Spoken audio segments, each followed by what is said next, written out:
Heavy is the head that has to manage all of this. Hey everyone, welcome back to my channel. We're now incentivized to buy what we already buy. Fumbling through college had me building. I also got some done on the other side. And that was right around, I would say, May, maybe, right before renewing the lease for this property. Welcome to the channel, Martha. Thank you for having me here. Oh, I was going to say, I am getting up in their names, I'll tell you what. Bills paid by other people, life was never this good. I had to step back, knowing that it's... Hey everyone, welcome back to the channel. So Dave Ramsey always talks about cutting up the credit cards. Is that the smartest and wisest thing to do for most people? I would absolutely say it is. And you know, the funny part is like, I'll watch a Dave Ramsey video and then I'll look at like a Robert Kiyosaki video or a Graham Stephan video or whoever. I don't really watch a lot of other financial gurus these days because I already know every single talking point that they're going to speak on, unless it's current events. Like, for example, the president just gave another $20 billion to Ukraine, right? I believe $10 billion of that is a loan on freezed assets from whoever they're fighting. I can't even remember. So I do apologize for not taking an interest in all that stuff. But long story short, short story long, when it comes to debt, right, and credit cards, the majority of people are just not going to understand how to get out of their situation. They're going to impulse spend. They're going to buy things that they need, and they're going to say, you know what? Although I don't want to have to use this thing, although I don't want to have to use use this asset, which has now become a liability, I'm going to use it anyway because it simply benefits my life in the moment. And I don't necessarily want to work hard or wait in order to get what I want and need. You see, so a lot of people are taking shortcuts because they can't wait, right? For example, if you want to take a trip, you want to fly, you want to go somewhere, instead of waiting 2-3 years where you have the money, when you have the resources to do it, you're saying, you know what, I'm going to go now and I'll worry about everything else later. It's been a long time since I've traveled. It's been a long time since I've been on vacation. I don't care how much it costs. I'm going now. It's that mindset of not caring that then spirals, lingers, and stays with said person, right? And the same thing applies to video games, dating, relationships, cars, houses, anything that is substantial that can absolutely put a damper on any future plans that you may have had. Because that money that you're paying is going to erode your life. What do I mean by that? Well, it simply means that because of the compound interest you're paying on that, you're going to pay much, much more than the $2,000 had you had simply paid for that upfront without any additional, interest being added to it.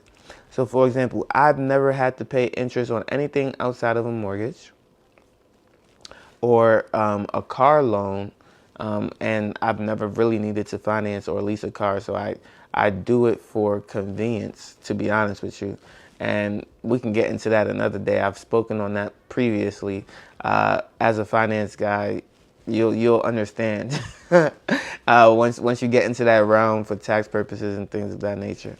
But when it comes to regular purchases every single day, no, those get paid off every single month. Every single month on the month. I never overspend on a credit card.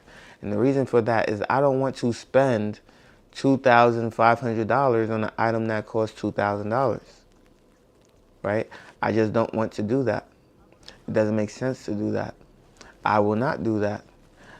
Because the more you do that, the less you have. The more you do that, the less you will continue to have.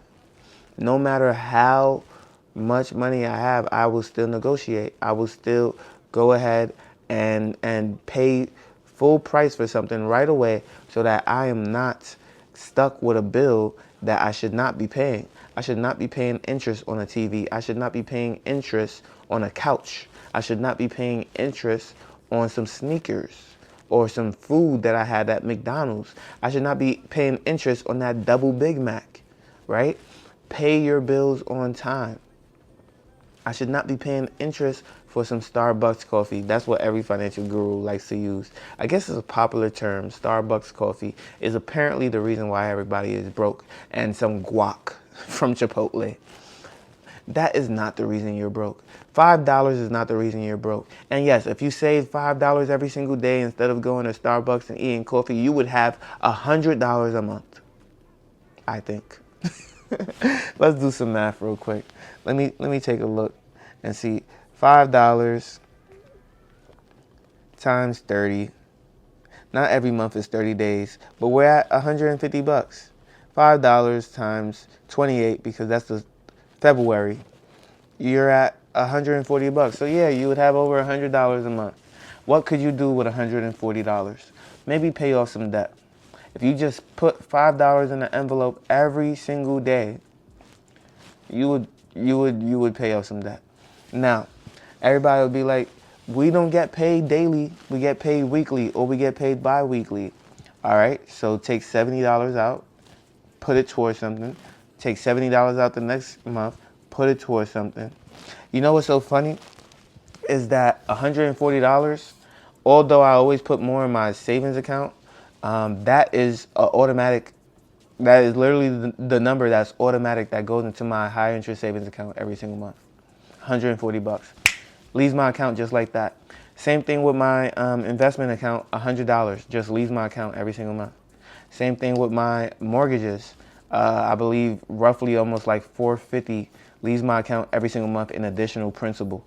That's before I do anything. I've already spent like $600-700 all on bettering myself, right? Stock market, savings account, and mortgage, right? So all on bettering myself, I've already spent almost $700. Easy. Before I pay any real bill, because paying my principal is not the mortgage payment, right? So before I pay any real bill, I've already spent $700 to lower the barrier of entry and increase my net worth as well as my profitability moving forward. So again, I make myself richer every single month by the things that I do and the intention that I put into what it is that I want for myself, whether it's saving, whether it's investing, whether it's paying down mortgages. All right? And so the way you get there is also by being intentional, paying down debt, and essentially not using credit cards that you are prone to continue to use. Just because you pay off one does not mean you should continue to use that same credit card, because again, now you're relying on those side jobs, you're relying on those side hustles to continue to pay those things down, and that is not okay. All right? Because if you're using it, then you'll constantly be paying off the same stuff, and now we're not moving anywhere. Now we're just crazy. Now we're doing the same thing over again, expecting a different result. All right? So we're not going to do that. That's the definition of insanity. I know everybody loves to say it, so I'm going to say it first. All right? Let's stay ahead of the game. And this is why Dave says to cut it up, because now it takes away your impulse. It takes away your need to do it. And I agree with Dave for the most part, because I absolutely do believe that most people need some structure. Somebody needs to pat them on the hand and say, no, not today. And when you have less things to indulge in, when you have less things to rely on, it just forces you to be better. It forces you to do better. And now you can focus on saving money because you're no longer online spending it. You don't have your cards attached to your Amazon account anymore. You're able to start to do more with yourself. All you got is a debit card, and you don't go on any of those sites. Just block all those sites for the next 12 months, and I promise you your life will be in a better place. How do you block sites? I don't know, but you'll figure it out, okay? If you're savvy, if you're tech savvy, you can block those sites and figure it out. Now, if you like this video, make sure you leave a like, comment, and subscribe to the channel. I post on YouTube, Rumble, Spotify, and Apple for podcasters, and I can't wait to see you in the next one. Peace.